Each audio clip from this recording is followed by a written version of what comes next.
Everybody wanna be bodybuilder, but nobody wants these heavy ass weights.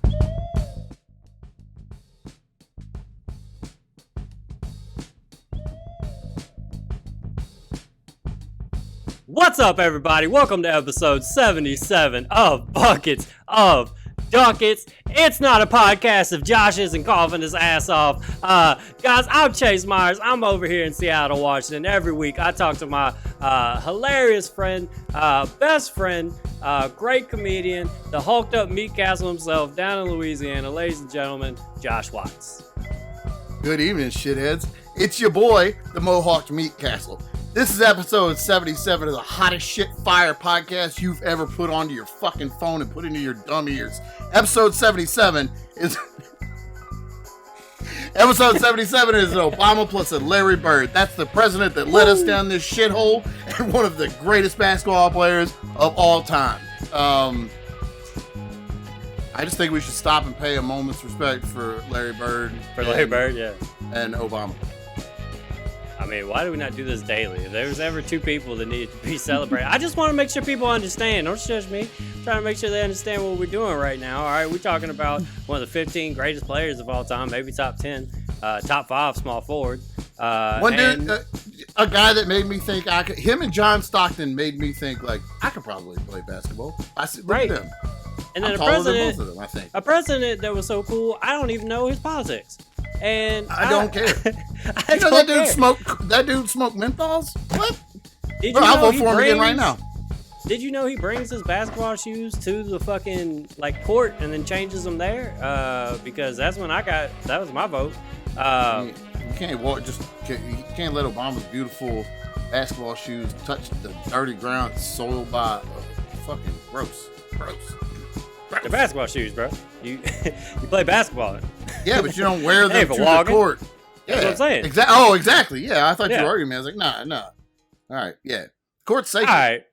It's like you don't wear your church clothes when you're out in the street hooking or playing or I bring my suit to the church with me. Or being truant. That's the word. Being truant from school. Truant. I couldn't think of truant. I never would have thought of truant. I only remember it because Big D from Denham High used the word against my mom. Against my mom. That's what you do. He used it against my family. You use it against people. That's the type of word that is. That word is offensive. Okay, because to be honest with you, I'm still not really sure what it means, and I'm so scared to ask. I just keep hoping context. I'll figure it out. But yeah, that word happens at you. That's a motherfucker. It means I wasn't in school learning. Because I was in the streets getting a real education. That's what it meant. And it intimidated people like that. Big D. Snitch. Podcast people, what's up? Go ahead and hit 5 stars. Thank you for listening. Subscribe. YouTube people, subscribe, leave a comment, tell a friend, all the stuff. Buddy. Tell some enemies. Tell people you don't like about this podcast. Then maybe they'll be your friend. You could solve years, generational rifts in your family. If you suggested this podcast, that one uncle you don't ever talk to, you send him this podcast, I guarantee you we'll get along with the uncle you don't talk to. Without a doubt. That is true. Every one of our fans, every fan of this podcast is an uncle that their family doesn't talk to, except for you. Send that to your uncle that you don't talk to, and it'll fix your family. We'll fix your family. Dr. Phil ain't got shit on us. Dr. Phil ain't got shit.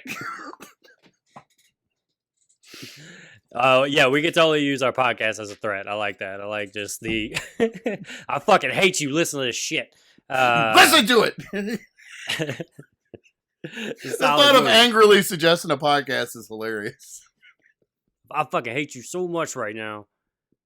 You should listen to these two hilarious dudes who talk about 80s and 90s basketball players at the top 15 minutes of every episode. I think the podcast is about Tony Kukoc, but I'm not sure. I kind of think it is. Have you watched, what is it, Winning Time on HBO Max?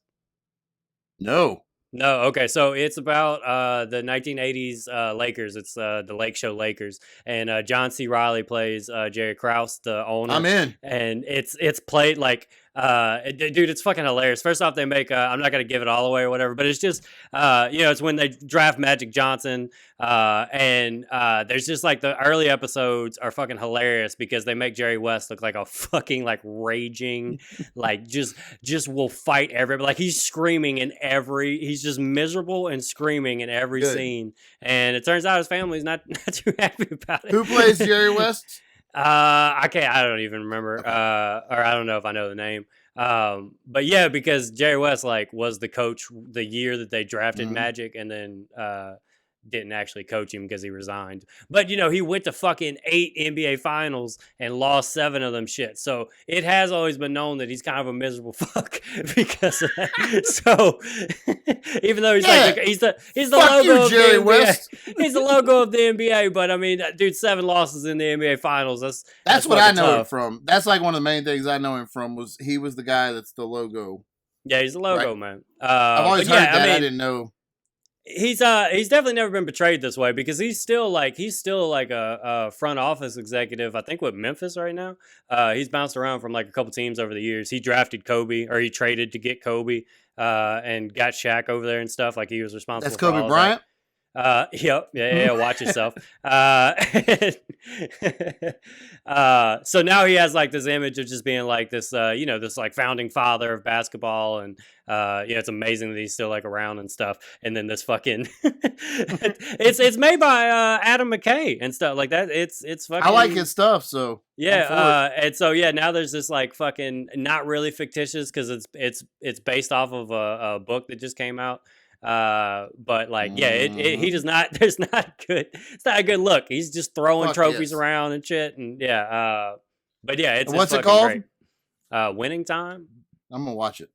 Yeah, it's like on right now. I think it's only like I've watched like the first 3 episodes. I think it's like 4 or 5 episodes in. So, but yeah, I mean, considering we mentioned every basketball player that pops up that's in there on this show, so yeah. Speaking of 90s basketball, Chase.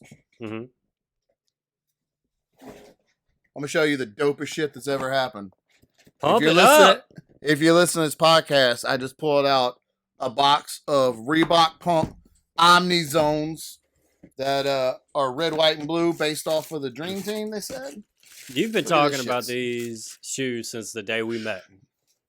I'm not kidding you when I tell you I've wanted these shoes since I was 12 years old. No, you're not. Like that's what I'm saying. Like literally, probably one of the earliest conversations we had. You mentioned pumps, like. I've wanted.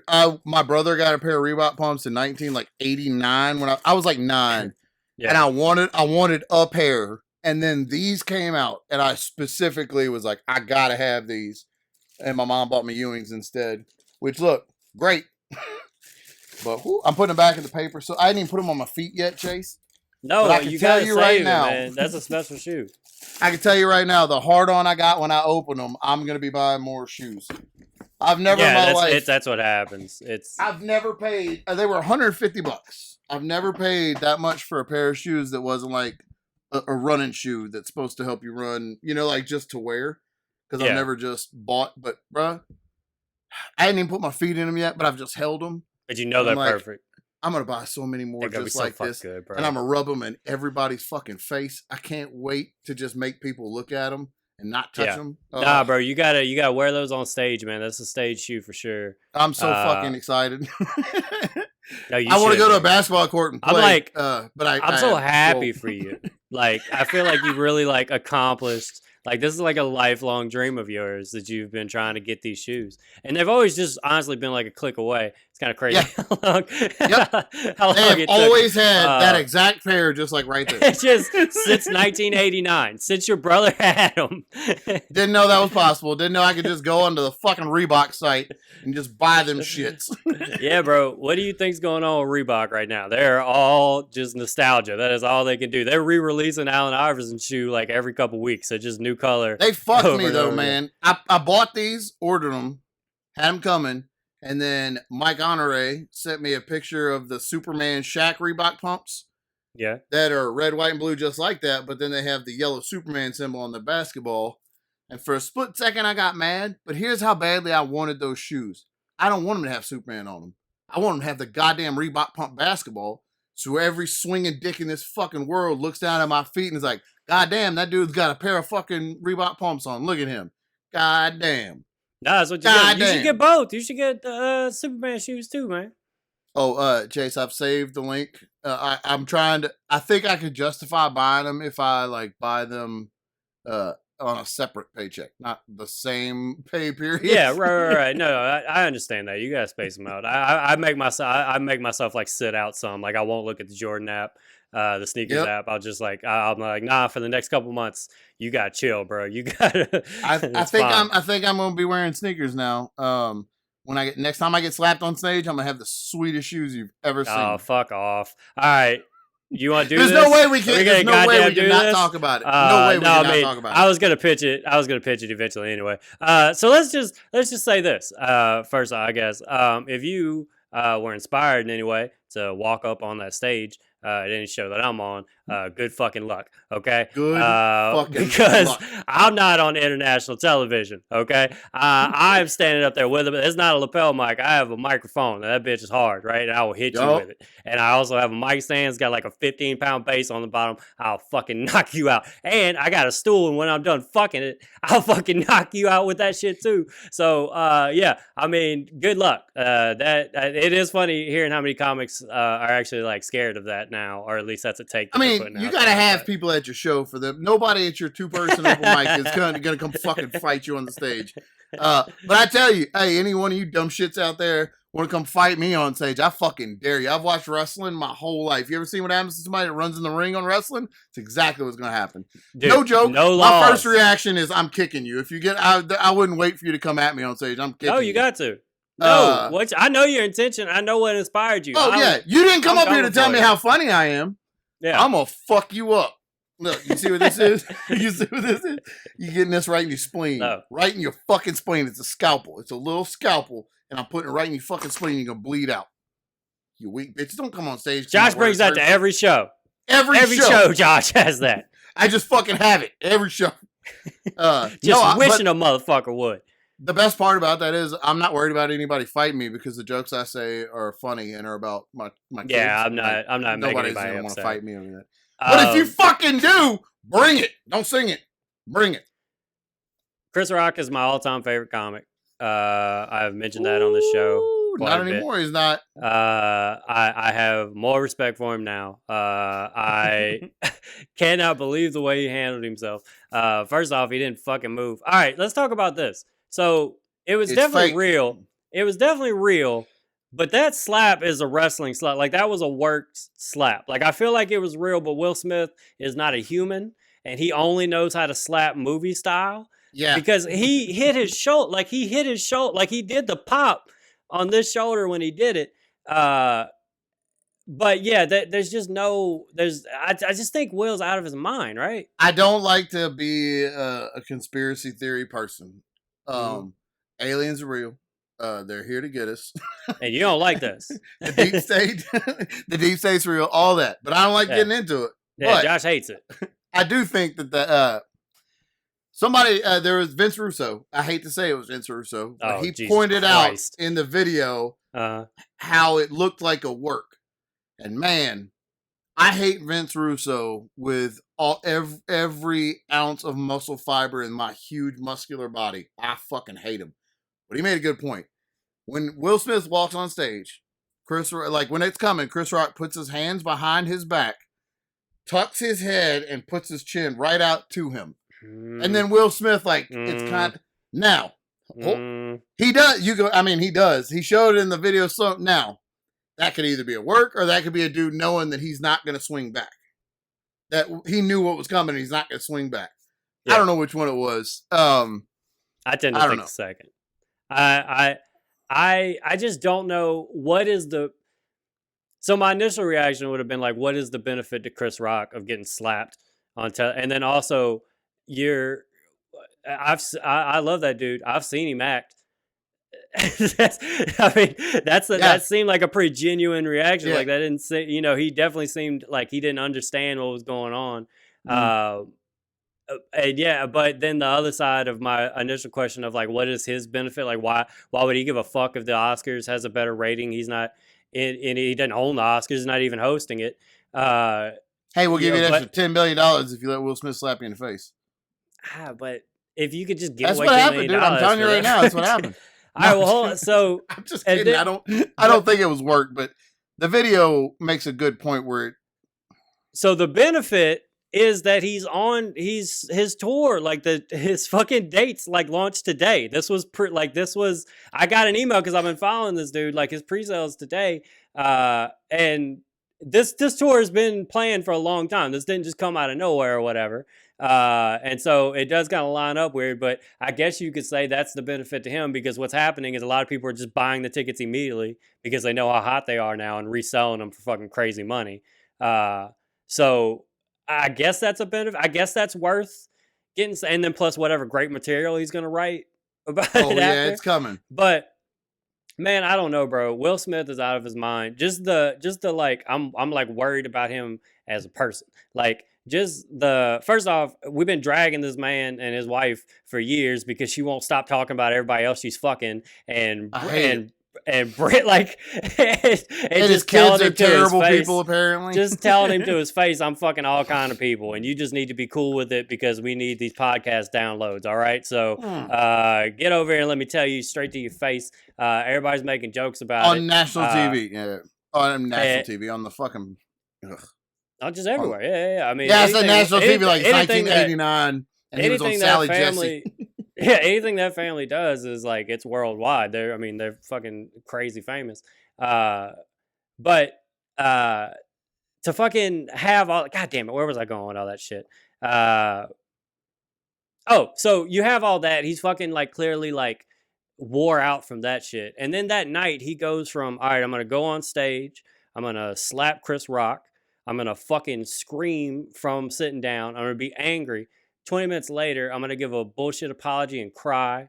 I'm gonna go through all of those emotions. I'm going to talk about love for some reason after I just slapped a man that you all saw. And then 20 minutes later at the after show, or at the after party or whatever, I'm going to be dancing around with the Oscars singing Getting Jiggy with It as everybody takes pictures of me. And those are all emotions he had in like an hour and a half. Like that is a fucking train wreck that's coming, bro. Like I'm surprised like something worse hasn't like popped out from this man, because that is such an like, you are an insane person if that's what your hour and a half was like. Buddy, have you ever been so angry at somebody that have you ever open hand slapped another man? I guess not. I mean, not like as a kid, not as like a grown. If you're angry and you get a good whack on them, it's the best fucking feeling in the world. I would be dancing and getting jiggy afterwards. But in between was a cry, is what I'm saying. Yeah, because all the adrenaline's pumped up. You got to get it. Now you're ready to fucking party, dude. You just slapped him on TV forever. All right. You know what? You're right. Will Smith is sane. I tell you, he's the most level-headed man. It's crazy, too, because he's been doing a lot of stuff with comedians. Like, he's been doing comedy shows. Yeah, he's like producing a show. Yeah. And like showing like a Roku up at show clubs and going on stage. Like some Sam Talent was posting stuff that he's doing with Will. And like now what happens there? You know, like are comedians going to be brave enough that when Will Smith at a comedy show tries to shake their hand, they look him in his face and go, mm-mm. Is anybody going to be brave enough to do that to Will Smith? That's what I want to know. I know one that'll do it. I know one that'll fucking do it. I love you little son of a bitch. We're not gonna put your name out there, buddy, but there's a real inside joke story going on between me and Josh right now, podcast people. I apologize. I don't know. The way Chris handled it too, I just thought that was, if it is real, which it's got to be, right? It has to be. There's no benefit to them of it being faked, I would think. The concert thing is, the tour dates are weird. Just the way that Chris Rock is your favorite comedian, Will Smith is one of my favorite like actors, and I love everybody. His music. Who doesn't love Will Smith? I've loved Will since I was a kid. I used to take his cassettes, him and Jazzy Jeff's cassettes from my brother's room and listen to him. Like, I've always loved Will Smith. I also love Chris Rock. I also love people getting slapped. So I don't know. Like, it was it's just a lot, man. I enjoyed the craziness of something happening, and like that was kind of cool. a lot of the term going around is that you shouldn't hit people for their words. I don't look. Man, you can get your shit rocked for any reason. Here's the thing. It wasn't that mean of a joke. It wasn't even that mean of a joke. But not saying it's right or wrong. You have to expect some people react crazy. Like, you say something about somebody, you might get punched for it. Not that it's right or wrong, but it might happen. So, I don't know. The worst thing that's ever come about it, though, is now every one of you ain't shits at an open mic with fucking 2+ nobody there is worried that you're going to get slapped on stage for your edgy cum jokes or whatever the fuck you're doing. That's everybody. Oh, I hope nobody slapped after we just ran to 5. I wish somebody slapped me. Now we're making fun of you bitches for saying the same thing. I'm tired of hearing about it, but I mean, it is weird. It is weird when like something like that happens, and I this is one of the bigger ones where I feel like where it's like the world suddenly has like a writing assignment. Like the world's also talking about Ukraine a lot less now. Yeah. Conspiracy Josh over there. Fucking, just saying. Vince Russo make some points. I just say I was watching. Vince Russo did a stream where he was watching Russian dash footage, and I'm just saying he made some points. Hey, bro, the internet was going crazy, bro. Bro, you sound just fucking like him. I can't stand that dude's voice. God damn it. The internet. No, you don't understand, bro. This is the 90s. And the internet loved it. How do you say internet like that? The internet. The internet.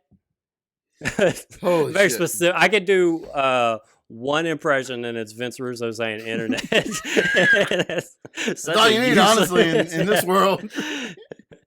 I'm going on a bigger tour. Holy shit. Yeah, but yeah, just everybody's opinion. Holy shit, right? Like there wasn't a person. So I flew home. I did a show with you. We'll talk about all that eventually. I go and I'm partying with my family. I'm at the House of Blues in New Orleans. I'm rocking out this dude Teddy Swims that I didn't know I liked, but it turns out he's fucking pretty dope. And then I come out and I got just messages from everybody. Josh sent me the video. Everybody's like, dude, you gotta get on it. What are you doing right now? Are you enjoying time with your family? Bro, get out here. And I looked and all the opinions were taken already. They're all gone. It was like, God, I had 30 minutes off. I tried to get you one so you could get a hot take on, bro. You just didn't. Everybody fucking nailed it from every angle. There's every angle of it is been put out there. And from people not in the entertainment industry, just dude, I've seen people post a literal post that I'll send it to you. I'm not gonna put it on the internet, but a literal post said, "I used to date a comedian, and here's my take on the here's my take on the Will Smith Chris Rock thing." Well, I can tell you this: nobody fucking cares. Any ex of a comedian does not have a good opinion on comedy. I can guarantee you that, okay? we are not good in relationship. I fucked the comic once. You want to hear what I think about the inner workings of the comedy business? Oh, I didn't know you were so plugged in. Please, tell me your experiences. Plugged in. Huh? That's right. Huh? Like in your vagina. Like a penis. Like plugged into your dick right there. Like a plug-in dick. Here's why Will Smith slapping Chris Rock is actually good for America. And then it's behind a paywall. I got to pay for this fucking idiotic opinion. Chris Rock slapping Will Smith proves you don't need 8 glasses of water a day. Did you know people that slap Chris Rock at the Oscars are actually smarter? Here's why.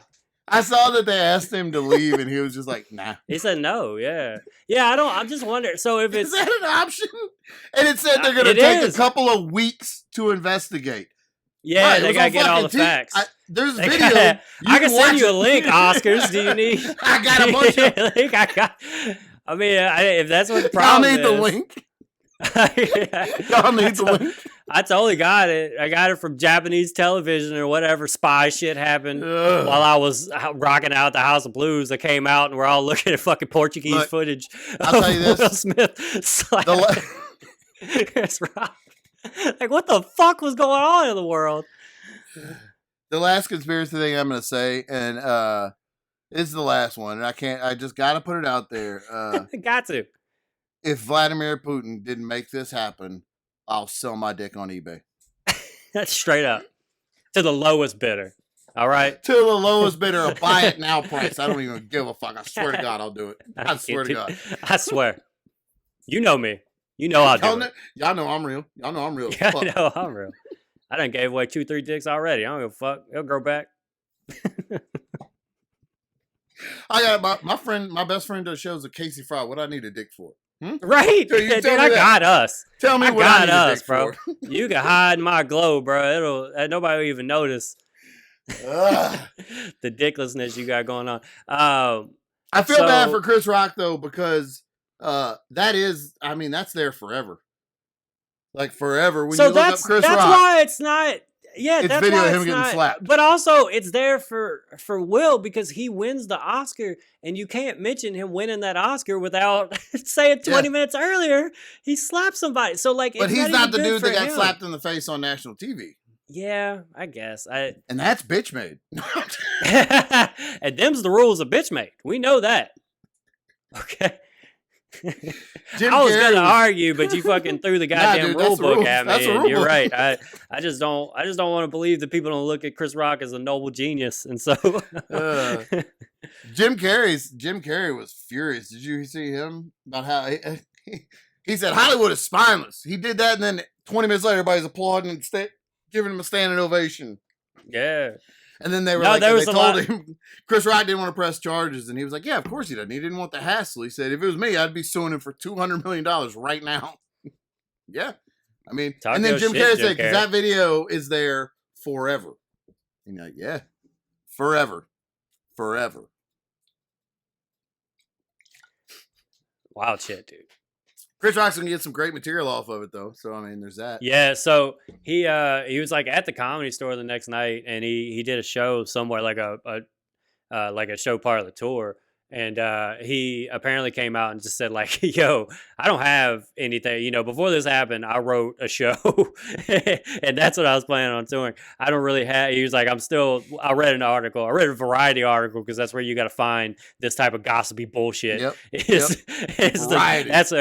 it is the most trusted source in gossipy bullshit. Easily. And so he said, he just said, you know, he was like, I will eventually have a take on it, and it'll be hilarious. But right now, I'm still processing what happened, which also just kind of runs with what I know about him and his writing style anyway. He definitely he takes years on putting a show together. He's not like a crank it out every year type guy, which is why I love him. He's fucking great. Yeah, he's fucking great though.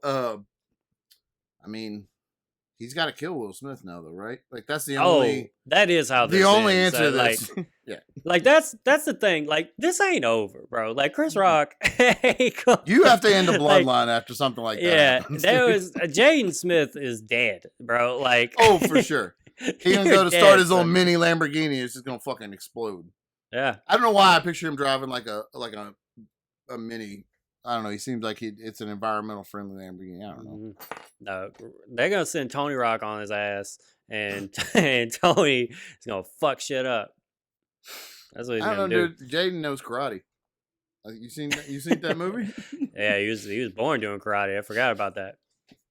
I forgot he beat the shit out of Jackie Chan. Fucking 8-year-old doing karate. I'm pretty sure I talked about this. I have to mention this every time I think about that one, but the scene where Jackie Chan beats up like 20, 11-year-olds. I fucking love it so much. It's insane. And nobody thought anything about it. And he literally, he does. He kicks the shit out of like 12, 11-years, and it's the greatest scene in the whole movie. This is not a movie in like the 80s or anything like this. This shit came out like 10 years ago. I forget about that until I remember that you always laugh at that. So when I mention it, takes me a second, but that's what it's the one thing that sticks out from that movie. I don't really know anything else about that movie except that part. Like I'm honestly frozen in that moment forever. Like I to me, the movie ends right there, and then I just look around at anybody else in the room with me and go, "Did you fucking see? Did you fucking Jackie Chan just beat up a bunch of children? Jackie Chan could beat the fuck out of like grown ass men, like a lot of them. He could just line them up. I've seen him do it for 30 years. All right, I've seen him do it. Why is it? This isn't the first Jackie Chan movie. He's getting old, dude. There's gotta be kids now. I guess I just didn't want to believe that either. That's what it was. He's on the way down. Now he's beating up children until it's over. I didn't. Man, what a trajectory! What a career! Trajectory. Good for him. There's a guy named Teddy Swims. Have you heard of him? I have not. I never heard of him. Somehow, I'm assuming through my little brother and sister, because they're cool. They started playing. This is my dad's side of the family. So this is the blonde brothers and sisters. So this is Amber, Taylor, and Ginger. Holy shit! All right. Yeah, I'm the oldest of. I knew Amber. I don't know that I knew. I don't remember Taylor or Ginger. That's crazy. Yeah, so Ginger's 21 and Taylor's like 23 or something like that. Like I don't mean that. I didn't live with them. I grew up. You got a fuck ton of family. I grew up with Mom and Darren, and I would go every other weekend to my dad's house and do a whole different religion. That picture you posted though of can you tell who has a different mom and it's you in the middle of a bunch of like blonde, blue-eyed people. I laughed really hard at that. That was a funny one. You flew down here. I flew down there because I guess my brother and sister started playing this guy, and my dad and stepmom liked him, and so we bought them tickets for Christmas. He was going to be at the House of Blues last weekend, and so we bought him Christmas. At Christmas, and then I overpromised and was like, I'll fucking fly down. I'll fly down myself. I'll buy tickets and I'll be there. You'll see. Ain't no way I'm gonna mess that up. And goddamn, did I try to mess it up, Josh? Boy, I tried to mess it up. I just looked it up, and this is not. That is not at all what I thought Teddy Swims was gonna look like. No. Okay, I'll talk about how I almost messed it up later. Let's stick with Teddy Swims, right? Wow. So apparently he got famous from doing a bunch of covers, and he's kind of like a soulful type dude. I think you'd actually like him. Is he a New Orleans guy? No, I don't know where he's from. Okay. But he's actually pretty dope. I was surprised. I don't know if he likes this comparison, but I would say like a Post Malone type. Gotcha. especially like in look and stuff. So apparently he got hot off of doing covers, and then now he's like put out his own music, and he's just a really good singer, and he actually seemed like a fucking cool dude. I'm his number one fan now. And so we went to the House of Blues, which is crazy because my stepmom has been clutching her pearls for 20 years and has never gone outside if people weren't talking about Jesus. And suddenly they did the same thing that my mom and Darren did, my stepdad did, which is whenever everybody got old, they started getting fucked up. Like I had a completely different childhood than any of my brothers and sisters because I'm so much older, right? So I got all the fucking rules, and like I'm the only one that was raised amongst any of these fucking animals, right? And so So now my sister Ginger is getting to experience. She's 21. She's getting to experience Drunk Carlo, which is something that I hadn't seen since I was like 7, 8 years old, back before the Holy Ghost walked in the house, right? And so, and now Carla's ready to party. She's going out fucking. We're on the French Quarter. She's getting a drink at the House of Blues. We're watching a dude that's not singing about Jesus. He's up there like pelvic thrusting and stuff. What? She's got her hands. And yeah, it just not on this fucking show. No. I just stood next to her with my arms crossed. I can't believe this. I cannot believe you. Did you forget everything you taught me? You just handed her a Bible. Did it even mean anything to you after all of that? All those verses I had to recite, all those Bible schools I had to go to, all those fields that you sent me to in the middle of the summer with just a bunch of other kids that... You remember that? You remember that? You remember I had to do that instead of play baseball? You remember? Hope you enjoy your Christmas present.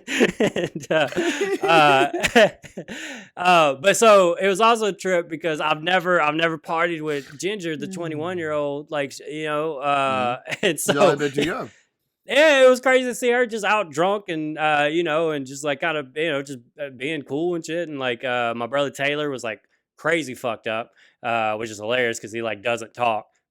So it was really funny just watching him just shit face like act when I say shit face, I mean you could see it in his face. Like, I love that. Yeah, dude, yeah, it was just completely shot. And so I took those mushrooms you gave me whenever I got there.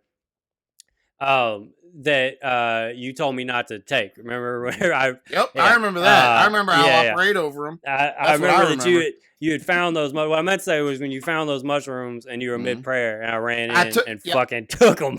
Yeah, I took them from an at-risk youth at my church. That's what happened. Yeah, you and Michael Irvin was helping out.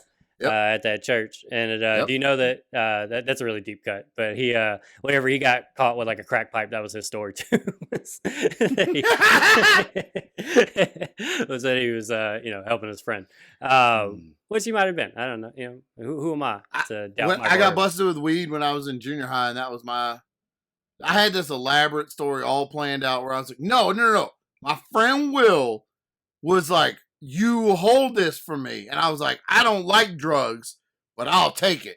And I'll put it in my house so that you don't get caught with it because my parents know I don't do it. So it's fine. And like I had this big, long, drawn out story about it. And it was like half a roach. I'm just trying to save my friend's life. He's going to die. He's at risk. Does nobody care but me? You know what happens after you smoke half a roach? More roaches. I'll never know. And then you're snorting roaches.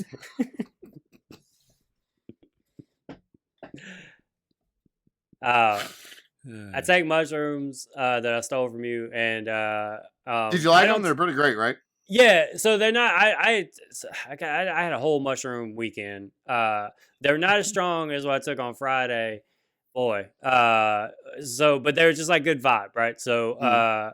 You only took 0.3 milligrams? Yeah, I didn't take much. It was, I think. Yeah.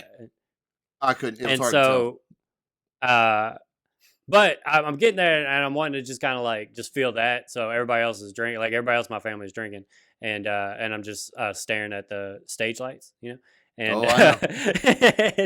I know how that works. And I when I came down, I drank later, but I wanted to feel that the whole time. So then, but eventually I had to explain myself because all my brothers and sisters kept asking me what the fuck why I wasn't drinking. And so I was like, hey, I took a bunch of mushrooms before this, which was funny to then see the reaction of the family, which was they were pretty okay with it. The parents didn't know I kept it from them, even though I'm a grown man. But it turns out my brothers and sisters fucking party. And so. Just an awesome night, dude. It was just an awesome night hanging out with the family. I had such a fucking good weekend coming back home. We leave from there. This is talking about how my brother being shit-faced. I didn't want to let them drive. I'm still in big brother mode. And so I was like, let's go to fucking Harris Casino. Let's go lose all of our money. That's a more responsible thing to do. And I guess you guys in Louisiana, you have something called like Louisiana Wallet or something, LA Wallet. It's like an app that stores, like you don't have to physically have your. Yeah, I have my license and my COVID card on it, and it says that you're insured. And yeah, it's a cool app. It's okay. I've forgotten my wallet all the time, and it's saved me a billion times. So my brother and sister use it to get into the House of Blues. They use it for everything else. But then at Harris Casino, they wanted a physical one. You couldn't use it for the casino, I guess. Which is weird. Yeah. It's good enough for the state and for the federal government, but not for the casino. Gotcha. Yeah. And my brother is too fucked up to understand this. He can't process it. And I don't know how to say it like any more plainly. And so like I'm doing the whole like, yeah, man, they just need a physical copy. And he's like, but it's LA Wallet. Like it's like Louisiana. Like I was like, I know you're 100% right, bud. But it's from the DMV. So yeah, I was like, but they said they need the physical one. They don't need it. And then 2 minutes later, you go, they don't take LA Wallet, and he just kept doing that. He kept doing that over and over. I'm sure casinos have there's some gambling thing or whatever. But yeah. Fucking hilarious. My sister left her keys in the seafood restaurant we ate at before the show. So then my dad and stepmom had to come back and pick them up, which is just fucking hilarious to me. And just a good time. Just a good old time. I've never really had like that experience with them. Maybe, I mean, really ever. That for us all to be old enough to do that, that's definitely the first time. My other side of the family, mom's side of the family, we've been partying. Oh, y'all fucking party. Yes, y'all fucking party. Yeah, since everybody was 12, we drinking by fire. Yeah. Like it goes down over there. Yeah, it goes down on that side. But on the other side, I'm excited for the future. I'm excited for what that night might lead to. The party prospects are very, very good. Because I had a good start. I got my brother being shit-faced at a casino. It's got my stepmom drinking and being out and stuff. And, it's got my other sister, like, actually being able to do shit. So, yeah, it was a good time. And then Amber's always cool, so. Amber is the one that I had to block on Facebook when I tagged that video you made. Yeah. She can't know that I'm telling other people's children happy birthday from 800 people in a theater show. Zoe watches that video. She asked me to watch that video all the time. I had to put it on my. She has so one of my computers is now in the other room for her to use for her schoolwork and stuff. Right. And I had to put like direct links to a couple of her favorite YouTube videos on it. So she get like, there's one where girls like a dandelion, and then she bites a flower and spits it out. And Zoe thinks that's the funniest thing she's ever seen. And then she wanted that video of everybody telling her happy birthday. So like, it's just on the desktop so she can click on it. And I'll hear it play constantly and go in there like, now you do your fucking homework. Stop watching everybody kiss your ass, do your homework. So Zoe had not that I wouldn't have done something nice for Zoe's birthday. I love Zoe, but like she had the benefit of like timing working out. I just happened to be performing in front of 800 people on the day of her birth, right? And so what I'm gonna do now is any other time that I have a theater show, regardless of the day, I'm just gonna make up a nephew or niece, or I'm just gonna whichever nephew or niece I'm gonna pick, and I'm gonna stockpile them, and I'm just gonna start sending them out on everybody's birthdays. I'm gonna do the whole family. It's gonna be a thing. But anytime I get a big theater show, I'm just gonna say it's somebody's birthday. Get everybody to say happy birthday to that person, and then I'll just wait. I thought your angle was that you were gonna make up somebody, and so the crowd thinks that you're super sweet. Like, this is my God. No, there'll be real people, but it won't be their birthday. He ain't got no legs. He's 6 years old. He got no legs. I want y'all. I love him like he's my own. His only wish is that 800 people would tell him happy birthday. That's all he ever wanted. He said it might help him walk again. And look, I'm a believer of you. All right, let me get my phone out, guys. How much faith do you have in your heart? All right, on 3. On 3. Oh, fuck. Hey, we did a show together. Yeah, we did. Man, just what a fucking great weekend I had, bro. I really just all around. So this was what I was alluding to earlier with me almost fucking it up. And so me and Travis take a bunch of... Not almost. I mean, you did fuck it up. I fucked it up, but I figured a way out. The original plan didn't involve me at all. Yeah. So, I mean, you fucked it. As far as I'm concerned, fucked. Okay. I was so scared that whole drive. It was my big plan. I was gonna come home Friday after work after I get done being the boss of everybody, and I'm gonna take a bunch of mushrooms with Travis Hard Nelson, pussies, wet dicks. My roommates. Sure. And take a whole bunch of mushrooms, right? And that's what we did. And mushrooms, like the actual. Yeah, like these were white. They were big as shit. And what do they taste? They taste good. They taste horrible, but who cares? So I'm the type of person like some people like will roll them up and different like fruit roll ups, put them in teas and stuff, or like I'm munching them things down, bro. I don't care. It's a short term. It's a short term problem to feel the best I've ever felt in my life in 20 minutes. You know what I'm saying? It's true. For hours on end. So we go for a walk, me and Travis. Do drugs. If there's anything that I could if you listen to any part of this podcast from Buckets and Duckets, I mean this from the bottom of my heart, do drugs. Do them. Do them. Great. I love them. Do them. Tell me one bad story. You can't find one bad Tell me one time it didn't work out. Show me an example. One time. That's what I thought. So as I finish telling this story I'm about to tell. Right.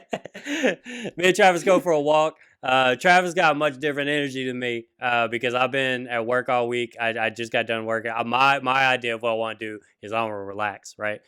Travis is in fucking builder mode right now, right? Like he's first off, he's not waking up until noon. So whenever I get home at 3:00, his day is starting, right? And the Blunt people who we were trying to do that tour with that got canceled by COVID. We're gonna put out a newsletter. We're gonna do a bunch of cool stuff. We're gonna do a lot of cool writing projects. Gonna film some sketches. We're really fucking excited about it. But Travis was excited about it to specifically do it on mushrooms. He wanted to knock all this project out, and this was something I was not ready to do. I just wanted to chill and relax. And Travis is ready to take over the world. Right? I got like paper on the walls that he's put up, and he's got just scribblings all over it and shit, just written all over the place. He's tagging. We're fucked up. We're crazy fucked up. I'm like zoned the fuck out. He's putting people in group messages, asking comedians like in Seattle if they want to be added to it. I'm scared of my phone because it keeps going off, and I don't know how to stop Travis's loud energy. And he's like dancing around and stuff. He's all big and fuck. And I just ran away. I had to be like, bro, I have to go. And I just like went in my room. Where I felt safe for a little bit and just kind of just rode it out while he fucking calmed down and got over everything. Yeah. But this man was he was fucking ready to do some like Uber shit, and he was just gonna take a bunch of drugs and make a fucking Fortune 500 company. And I was not on my Wall Street shit at that time. No, dude. I was on my drugs. let's look at colors shit. You know what I'm saying? Like that's what I wanted to do. I just wanted to listen to music and look at colors. And boy. But yeah, so I take so many of them, and then it gets to the point where it's like 1:00, right? Like 1 a.m. I have a flight at 5 a.m. because I'm gonna fly into Baton Rouge. My sweet mother, at come pick me up. 5 in the a.m. Yeah. Like I don't know who I am. Right. I'm gonna my mom's gonna pick me up in Baton Rouge. I'm gonna steal her car. I'm gonna drive to Covington and do comedy. You can't stop me, mom. And and that's the original plan, right? Everything's gonna work out perfect. Well, 1:00, Chase has been taking mushrooms way too long and is just kind of zoned out and thinks such a rookie thought. I don't know why I thought this. When you have a flight at 5 and it's 1:00 in the morning, you got to stay up. You just got to fucking fight through and stay up. But instead, I was gonna be the one that was gonna just take a quick 2-hour nap. Just take. Look, quick 2-hour nap, poo. No problem. Then I'll jump up. It'll be like 3:00. I'll stretch. I'll take a little shower. I live right next to the airport. I'll be there, no problem. Ready to go. Dude, I'll just be fresh-eyed. I'll look perfectly normal. There won't be anything weird about this drug binge that I've been on all day. It's gonna be fine, right? And we all know what helps is flying immediately after travel, immediately after drugs. There's just no way this is not gonna work out. And of course, I'll wake up like 4 or 5 hours later. Flight's gone. Flight been gone. Yeah. Flight ain't even thought about me, bro. Like it's hey, they did one little swipe around, like hey, he ain't coming, and the plane ain't called me. Nobody fucking checked in on me. Nothing. Ain't nobody just took my money and fucking flew away with it. Just fucking flew away to Dallas. You can't buy loyalty. You can't buy loyalty. After all I've done. After all I've done for American Airlines. Jesus Christ. How many times you put them cheeks in their seat? I must fly 1-2 times a year, you motherfuckers. Jesus, you goddamn sons of bitches. So I'm freaking out. I wake up. I know I ruined everything. Everything's ruined. Every person in my life is going to be mad at me. All my comedy friends are going to be fucking mad at me. Both sides. I have plans with both sides of my family. They're both going to be mad at me. All never my come brothers home. and Never sisters. come home again. I'm done, dude. I'm just on a fucking island by myself, right? It's all crumbling beneath my feet. And I know that no one's ever going to respect me or love me again. And I can't tell them the reason why I didn't come is because I was having the greatest time of my life taking drugs. And it made me real sleepy. And how am I gonna tell my mother that? How am I supposed to tell my father that, Josh? And so so I immediately go to the INNANET, bro, and I'm like, there's got to be a flight. I live fucking 2 minutes from the goddamn airport. I can get on something. And I Google, Seattle to Baton Rouge, and the fucking Google just comes back like, fuck you, bro. Fuck you. How dare you think today? You gonna look today? That's what you gonna do? Oh, you just gonna hey, you know when you could have done it? Fucking 5 a.m. All right, how about that one? You remember that one? No, that one wasn't good enough for you? Fuck up out of here. $19,000, Josh, is what the first price that I saw, and I just threw my phone on the ground. So, oh God, what do I do? If I start driving now, when can I get to Louisiana? Can I get to the show in time? Yeah, how long is it? Yeah. And so, freaking out. I found some other prices. I found one that's like, I can leave at like, it was like 7 o'clock. This is happening now, right? 6:30, 7 o'clock. I found a flight that's like at like 8:30. And I was like, fuck yeah. I was like, I can buy it right now, get to it. It's like $350. I'm like, that's all right. That's a dipshit tax that you got to pay for being such a fucking dipshit. And so, I go to buy it. By the time I hit select, it's $409. Fuck. I got to enter in all my goddamn information. By the time I get through that, it's like $470 something. I get to the last screen. It like takes forever. And then it goes, bruh, we ain't doing this shit. We ain't processing this right now. And then I fucking refresh. It's like $500. I'm just watching it keep going up. I'm freaking the fuck out. And then I remember New Orleans is a goddamn city that's not far from where I'm going to be performing that night. And so I look up flights. They have a 10 o'clock flight direct to New Orleans. I can get there at 5 o'clock. My best friend in the whole world won't be mad at me for having to come pick me up in New Orleans. He loves to fucking drive around places he's not familiar with in places that he never goes. He fucking loves it so much. It'll be fine. And that's what I did. Fucking this hero Josh over here came pick me up. I was so fucking scared. Pick my dumb ass up. Just fought through everything. And bro, New Orleans makes no fucking sense when you're driving. If you've ever driven down New Orleans, there's a road that's like, oh, you want to go to New Orleans Airport? Get off at the Baton Rouge exit and then go down and then turn on Lake Charles Avenue. You're like, what the fuck is happening? And how's every city on this sign? You see that road you just passed? That was one you needed to turn on. That was the one. You're like, what the fuck? Oh, yeah. I hated it. I hated it. I hated it. I hated it. I was so sure. In my head, I was like, this is 6 hours away. The New Orleans airport's 6 hours. We'll never make the show. Chase fucked me. He fucked me. And Michelle's like, the airport's like 45 minutes away. And I was like, no, it's not. And it is. It's like 45 minutes down the road. Yeah, it was actually not bad at all. It actually worked out perfect. But man, so that flight also ended up being a little cheaper than the original flights. It was still $300. So I still had to fucking pay $300 to be an idiot. But that could have worked out so much worse. $180 in gas to drive. Yeah, I did. Yeah, it is fucking $9 a gallon down there. I can't believe that y'all's gas is as expensive as ours. Usually y'all are cheaper than us. Biden. Oh yeah. The government. That's it. That's all I'm saying. Biden. Yeah, government. The government did it. I know who did it. Yeah, but so then everything works out.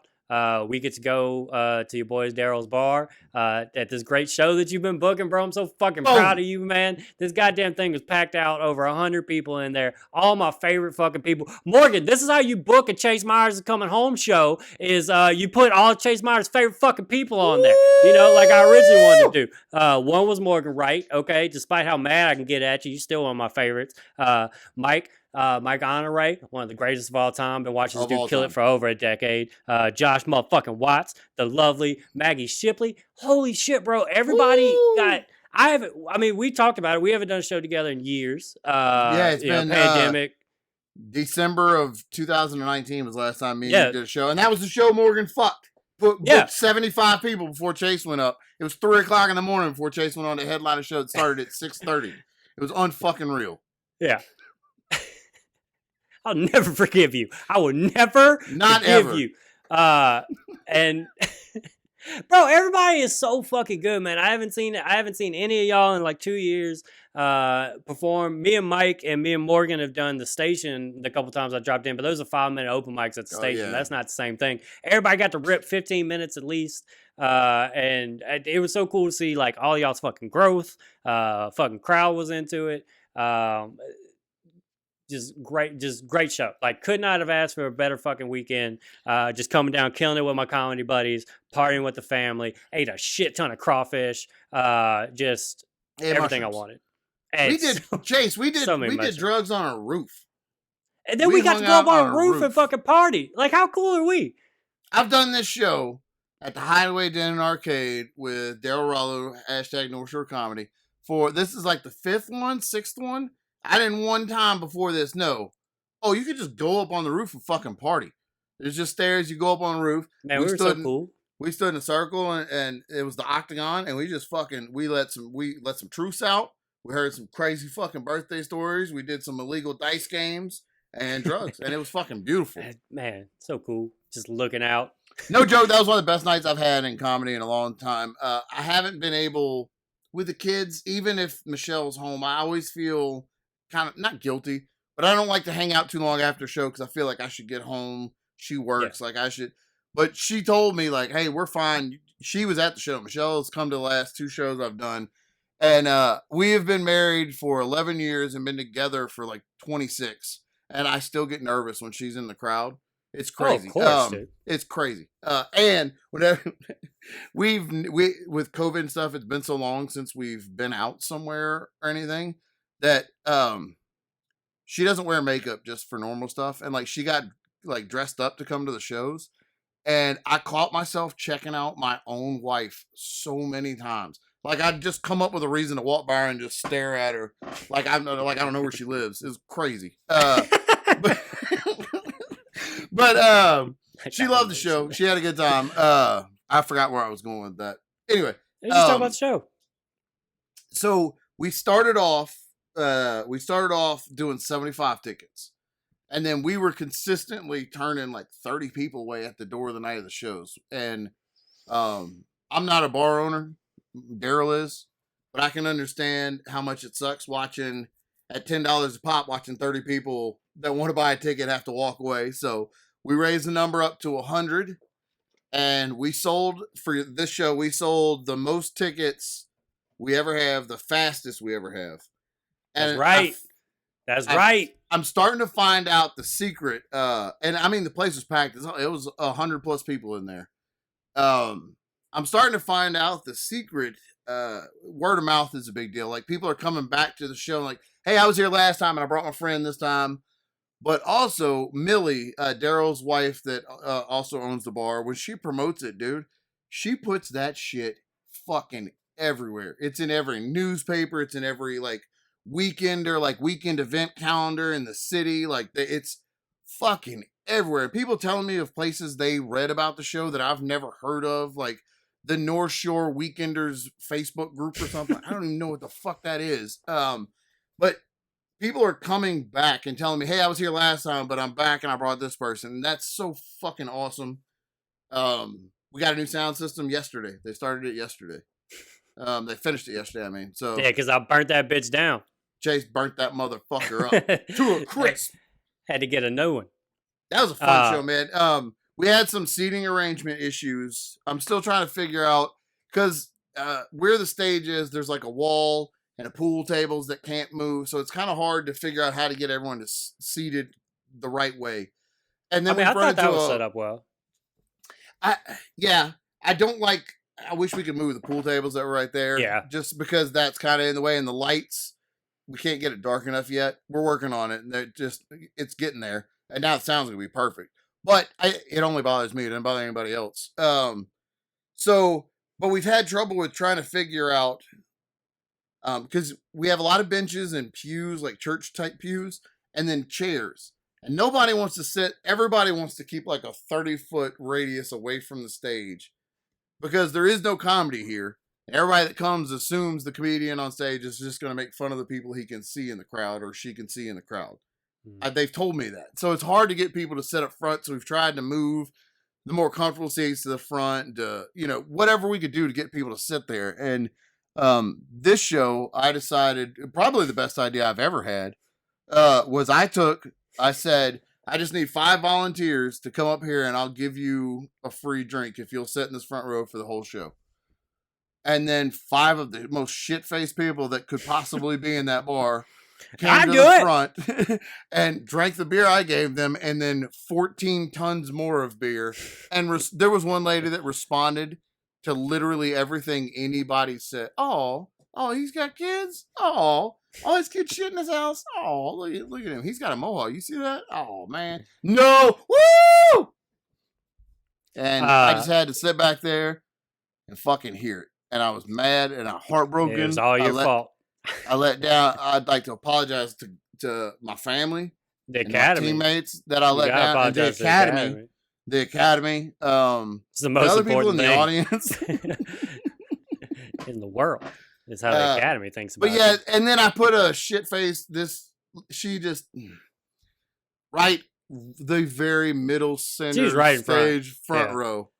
And she was annoying the shit out of everybody. Chase, you played it off so smoothly. Michelle still brags about it. Chase, she kept interrupting and answering all of his rhetorical questions. And without missing a beat, Chase said, "Oh, am I not giving you enough attention?" Yeah, I fucking sat her ass down. Beautiful. I ignored her. So you saw a lot of my rhythm of the night was contending with how she was talking and stuff, because she was so drunk that it wasn't going to be like a productive, like if I talk to her, she doesn't even understand what I'm saying. So she's not going to respond in any way that makes sense. And also she did it a little bit to Mike. She would just start telling a story. She would just start telling you her thing or whatever about her family or whatever's going on. And so I knew you can't even interact. So I just stayed. I purposely didn't make it. Not that I wasn't like paying attention to her, but I looked over. My eye line was over them the whole time. Yeah. So that I didn't like make it seem like I was drawing them in. And so I just like eyed over them. I stayed like back at the bar, focused more on the people like kind of a couple rows back. And just as I heard her get louder or start talking, I would jump into whatever I was doing. Like she really was like how I was measuring whenever I was attacking jokes. And I realized I couldn't give much. I couldn't give much time in between stuff. If it didn't get a big laugh, I needed to immediately keep going because she was going to jump in. And she didn't. I felt like I fucking owned that shit. She didn't like interrupt my shit at all. She was telling people at the end how much fun she had, and like, yeah, of course she did. But that lady, no joke, has been to every one of the shows we've ever done. Yeah, of course she has. She's been to everyone. That's who ends up being repeat audience members, is like the shittiest. Yep. Like the worst. You remember whenever I told you I did that show with Casey McLean, and there was like 3 or 4 people in the crowd, and one of them got arrested, and he asked him how I got arrested, and remember that whole thing, and the guy like dropped his fucking burger in the middle of the that dude that night bought tickets for the next show. Yeah, he did. He'll come to every fucking one. I'm the center of attention. Let me buy more. That'll be. I'm just saying that'll be the most loyal person. Is the one person we had. I did get to slip in the main event Myers when I brought you on stage, which I was. That really is how you introed me. I do appreciate that. That was the first time said into a live microphone. It was so good. It was great. One of the best parts about getting to see you do a show again is I have seen a lot of your jokes from day one, and to see how much they've grown in the time and how some of them have changed completely, except for like just the intro or like but to see it's such a reminder of why you need to travel as a comic, because you couldn't work on a joke for 10 years or, like, you know what I mean? Like you wouldn't have the time, not 10 years. You wouldn't have the time to work on a joke and get it as ironed out if you're doing it the same 4 shows in the same city every week. Right. You have, like you retire material before it's even good, before it's even material yet. Yeah, it's because the 20 other comics in the scene are tired of fucking hearing it every week too, and they're actually majority of the crowds that you perform at. And then and then you'll have places where it's a lot of the same, the bartenders, the staff's tired of hearing the same fucking joke. And and so you just end up stop telling a joke that still has some exploring to do, because you kind of have to, because it's just not that many many options on stage. It was encouraging to see though, like, because I've seen like I remember the donut joke whenever it was just like you don't like the 2 lines. Like I remember when it was in 2 minutes. Yeah, there was like a 2-minute version of that joke, and it can go for like 12 now. It has worked. It's built from a joke into such a story. It was really cool to see how far it's come, because you've always been somebody that I felt like worked at it. A lot of people just do comedy. I've always felt like from day one you worked at it, which is why I like to be around you, because you were always actually like focusing on actually doing comedy. And like you didn't go to open mic just getting drunk. You went there with an idea. I'm gonna work on this and this. And it was cool to see it's paid off. Like it was cool to see how fucking razor sharp you are. Like it was awesome. It was really cool to see, and it's motivating. It was really motivating for me.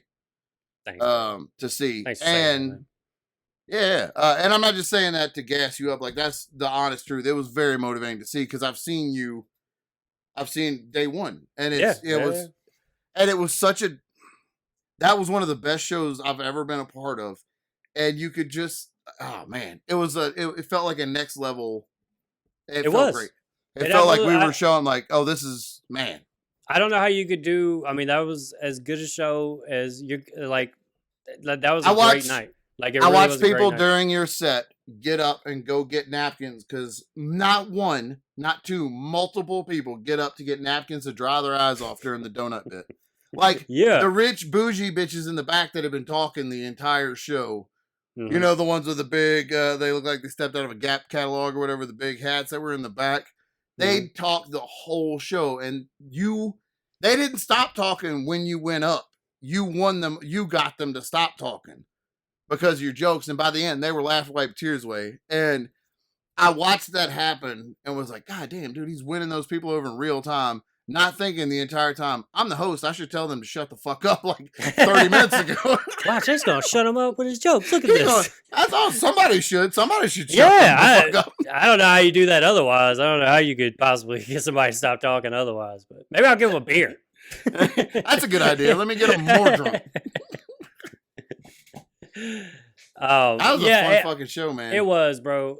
And like, I also just, it was good to, I get Morgan shit about that show at Happy's because of the people he put on before, but honestly, that show was still good. What ruined that show was I had that girl Teresa that I have a history with that showed up and ruined it. You know what I'm saying? That was heckling the whole time and being a problem, and so many shows that I've came back. It was so annoying because the show was rocking. Like, it was gonna be fun. You know, it was gonna be a good show, and I just it's okay to. I mean, it's not okay, but if it's gonna be something like that, you could deal with it twice. You know what I'm saying? Like, it could be a thing twice, and it kind of be somewhat of a running gag, and everything okay. But if like 10 times, or like, you know, in between any bit of silence, or just in between any, like, just me doing a setup, and now I got to stop and lose all momentum of anything that I was trying to do. That was one of the most frustrating heckles I've ever seen. Yeah. Also, the reason she was heckling me is, you know, because she's trying to fuck me, which is so weird. It's a weird thing. It didn't work. It didn't work. It didn't even work. It didn't even work. If you want to get dick down at a Chase Myers show, shut the fuck up.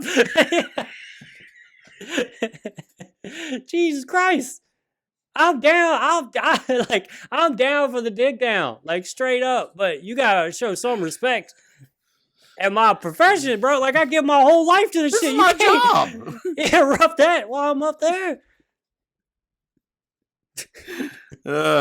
What a fucking insane night. But so many shows that I've come back to have had some element of something weird like that. Like, you know, that show happened. I've done a couple things at the station, and they're just like open, you know, their station stuff. And that's the first time we've ever had anybody heckle or talk to a comedian on the stage. And it was the main show that I was like, I hope this works and nobody says a fucking word in this goes. Yeah. And that was the first time. I thought we all handled it. Like, it wasn't like, I didn't even really, after a while, I didn't even like, she wasn't bothering me. I wish you would have, I mean, that needed to happen. For sure. But this was the first show where I felt like all the shit that I've been doing everywhere else, I got to finally do for real in Louisiana. I got to really, like, not be held back, not have to deal with anything going on. Nope. They were a drunk crowd, but they weren't disruptive. They were drunk because they were having fun. Yeah, they weren't. Yeah, and so, but often in Louisiana, it's disruptive drunk, like, more times than not.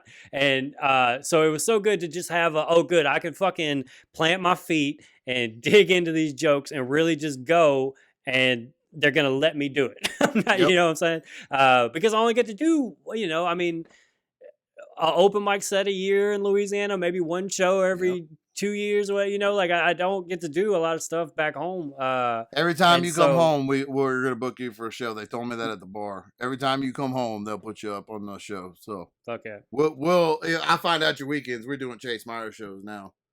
Hell you motherfuckers out there can pay us money and come see it. I don't know why that sounded. I don't know why I started that. Fuckers. You fucking pieces of shit. Oh man. WrestleMania is this weekend.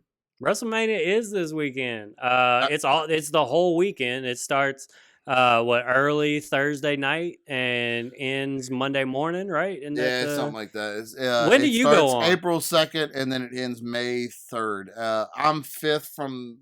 I'm doing a hot 5 at the. In the middle. I got you. Doing a hot 5, yeah. I'm on night 3. I'm putting over Drake Maverick. I'm really fucking furious about it, to be honest with you. Rockstar Spud. I just don't understand what Vince doesn't see in me. I'm fucking money, but bruh. So I'm happy for the spot. Yeah. Stone Cold is doing a segment with Kevin Owens, so I really want to see that because I love both of them. I don't want to see Stone Cold wrestle. He's just gonna stun somebody. Ain't no way. And I'm great with that. With that. And I want to see. That's it. That's all I want to see. I'm the fact that Finn Balor and Ricochet, the U.S. and Intercontinental Champion, are not even on the show, but fucking Pat McAfee and Johnny Knoxville are wrestling. Yeah, on the that show. shit sucks. I hate. Come that on, shit. Man. Finn Balor and goddamn Prince Puma. You can't find a fucking match for. I don't understand how they'll have that, and that's not like this isn't the first Mania or something like that's happened. I don't understand how you have a Mania and not all your belts are important. Like, how is that not like the thing? You know, like the champions should be on your biggest show of the year. You'd think. And then when it's somebody's fucking money like Finn Balor, like I want to see the fucking demon at Mania for real. Like, you know, why not? Like, who doesn't want to see that? I don't understand. Ricochet, I just at this point, I mean, where you gonna be at, bro? Because I'm just gonna go hang out. Because I guess that's the only way I'm gonna get to see you. Just like, when's your travel schedule? I'm gonna hang out the rest area and wait for you to come through and piss, just so I can. You saw his tweet. You saw his tweet about that? Or are you just saying that? Oh, I did see it actually. But I was about to say, he had a viral tweet this week. Yeah, that's so fucking funny. That was just in there. No, he was actually tweeting at me. It's what the problem is because damn, I love Ricochet. And he won't respond to my DMs. Those people, it's like they fucking forgot that man ran from the ring and flipped over the goddamn ropes, landed on his fucking feet. Yeah. On the floor, face to face with goddamn Velveteen Dream like a fucking superhero. That's the most superhero shit I have ever seen in a wrestling ring. And they just fucking, they forgot that. If you're not gonna have an actual Ricochet like match, like if he's not gonna have like a storyline, he should at least have the Shelton Benjamin ladder match spot on Mania. Like, let him fucking flip around ladders and do that. Do fucking hang his title from the goddamn ring and let's do that. Like, you know, I didn't even realize they weren't on until you just said that. That actually makes me mad. It's a bummer. I'm gonna check it out. I'm gonna watch all 12 hours. Yeah, I'm not gonna not watch it. I'm gonna watch it twice. I'm gonna watch it, but I'm gonna watch it the whole fucking time. I got a new rowing machine. Did we talk about that on the last episode? No. I might have. I got a new rowing machine. I'm fucking thrilled with it. It's my third rowing machine that I've got from my neighborhood Facebook Marketplace. Each one has been a little bit like a step up. This one, the newest one I got is like 5 steps up from the one I previously had. So I've been very excited about it. Just been fucking rolling my nuts off. It's the only cardio I like. Because you can just zone out because there's a rhythm to it. But being that I'm a hero, I wanted to get rid of one of those rowing machines. And I gave it to our good buddy of the show, Morgan Wright, who's just getting fucking jacked right now with it as we're speaking. But he came over to the house to pick it up in a truck, and he was picking Chase up also. Yeah. Boy, do I have good friends. To the city. And we went and found the row machine. I single-handedly picked it up with my bare fucking hands, carried it out of my garage, and put it in the truck for him. Just me, one-armed it. I didn't even move forward to help. I knew you had it. That's not a joke. I actually did that. No, that's true. That sounds like I'm being sarcastic. I fucking manhandled that guy. I meant my part too. I didn't move at all. But so Morgan took it, opened it. He was in, I think it was his dad's truck. I don't know. Mm-hmm. It was. Y'all left. We go to get some food and walk outside, and there is a tub of concealer, like a little tube of concealer makeup on the ground. And Michelle like does the, oh, is your girlfriend here? Like joke at me. And I don't even have interest in another woman. There's no. Are there other women? But just her saying that, I was like, no, no, what? Huh? No, those are my babies. Huh? No, fuck you. What? I was so defensive that it just seemed crazy. And Chase, I told her, my first thought was, I bet it's Chase's. That's what I said to my wife. I bet it's Chase's. I said, why would Chase have concealer? I was like, I don't know. He goes on stage a lot. Maybe he. And then, like, as I'm saying, I'm like, that's probably not true, but it's probably not it. I've thrown it out there too hard to pull it back now. Like that, it's out there. So I was like, I don't know. I'll send him a text, tell him stop leaving his fucking makeup at my house. And I sent it to you, and you're like, nope. And I was like, oh, fuck me. But then I finally was like, oh, it could have fallen out of Morgan's. It had to fall out of Morgan's truck, yeah. Truck didn't cross my mind, and it turned out that's what happened. I started telling that story like it was gonna fucking go somewhere, and then I realized like, oh nope, and then I was good. Yeah, your whole marriage was saved in the process of that story. So my whole marriage was saved because Morgan's a whore. A whore. A whore. Oh goddamn! I had so much fun this weekend while you were down. We said we were gonna record a live podcast, but then we just did drugs and fell asleep. Man, we did so many drugs, man. I kept waking up like we were watching wrestling, and I would see wrestling, and then I'd close my eyes for what I thought was a blink, and I'd open up, and it's other wrestling that's on. And then one time I closed my eyes, and when I opened them up, you were just looking at me from the other side of the couch. You were just staring at me. And you're like, I'm going to bed. I was like, oh, yeah, me too. And I've never slept better in my entire life than I did that night. Now, the best sleep I ever got was whenever I missed the whole entire flight. That was I've never been more sound. That's asleep. Another. when you sleep through responsibilities, it's the best sleep. Like that's the thing nobody tells you, is you've never been more comfortable than whenever you're pissing off every person in your entire life. Like triple charges your REM cycle. It's so powerful. Yeah. When you are letting people down because of the rest you're getting, like, it's the best. The disappointment rest is easily the best rest. Oh, this is so good. It's so good. Oh, fuck. Get out of here? Yeah, let's get out of here. Let's get on up out of here. Hey. People. I love you, shitheads. I love you, shitheads. You subscribe to our podcast. You tell your friends about it. Pass the word on. Share it on social media. Get us Spite paid. your enemies with it.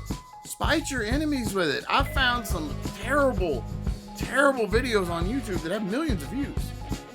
Why not us? Why ain't that me? Not us. Why ain't that me? Make it happen. Make it happen. See you on the internet, bro.